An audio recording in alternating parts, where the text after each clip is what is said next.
کوئی مصیبت نازل نہیں ہوتی مگر اللہ کے حکم سے، اور جو شخص اللہ پر ایمان لاتا ہے وہ اس کے دل کو ہدایت دیتا ہے،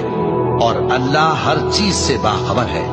اور اللہ کی اطاعت کرو اور اس کے رسول کی اطاعت کرو، بس اگر تم منہ پھیر لوگے تو ہمارے پیغمبر کے ذمے تو صرف پیغام کا کھول کھول کر پہنچا دینا ہے۔ اللہ جو معبود برحق ہے، اس کے سوا کوئی عبادت کے لائق نہیں، تو مومنوں کو چاہیے کہ اللہ ہی پر بھروسہ رکھیں۔ مومنوں، تمہاری بیویوں اور اولاد میں سے بعض تمہارے دشمن بھی ہیں، سو ان سے بچتے رہو، اور اگر معاف کر دو اور درگزر کرو اور بخش دو